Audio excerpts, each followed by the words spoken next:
Et mon œil sur l'actualité ce matin avec cette question que l'on vous pose aussi sur les réseaux sociaux, l'application et le site sudradio.fr. L'année 2025, est-ce un cap pour la violence en France? Une statistique devrait suffire à nous glacer le sang.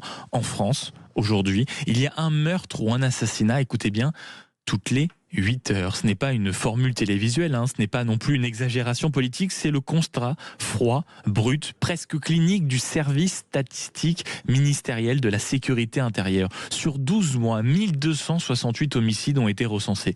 C'est plus 8% en une seule année. Et si l'on remonte à 2017, la comparaison fait mal, ce n'était que, et je mets le que entre guillemets naturellement, 986 à l'époque, c'est 43% de plus en 8 ans. Une progression que même les experts du milieu qualifient sans détour de spectaculaire. Quelques chiffres, et un notamment, qui rend la chose curieuse. Les tentatives d'homicide ont explosé, 2259 en 2016, 4290 en 2024, plus 89%.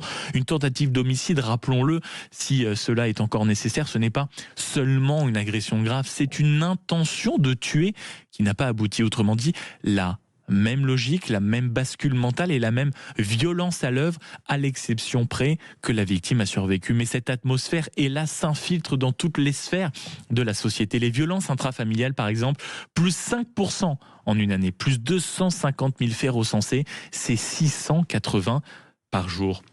Les violences hors cadre familial, plus 4%, plus 210 000 actes, c'est 570 par jour. Les violences sexuelles, plus 8%, plus de 130 000 infractions, et ce ne sont que celles qui, comme vous le savez, sont déclarées. Nous sommes donc face à une société où la violence n'est plus l'exception, mais une présence quotidienne, où l'agression ne choque plus, elle s'installe, où la brutalité se banalise. Et puis s'il y a un sujet sensible mais impossible à éluder, si l'on veut parler sérieusement, si le service statistique du ministère de l'Intérieur observe que 82% des mises en cause sont français, il note aussi une surreprésentation des personnes étrangères parmi les auteurs rapportés à leur part dans la population, et en particulier pour les homicides et les tentatives d'homicide.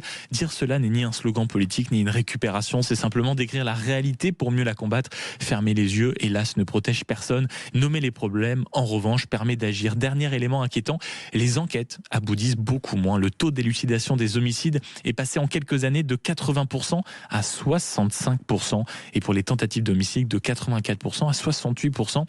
Moins de moyens, moins de personnel, moins d'efficacité dans un contexte où la justice peine déjà à recruter et à tenir. Alors que faire? Mais pour le gouvernement, ce sera l'un des défis majeurs des mois à venir, parce qu'à force de s'habituer à la violence, on finit toujours par commencer à accepter l'inacceptable. Il est 6h38 sur Sud Radio.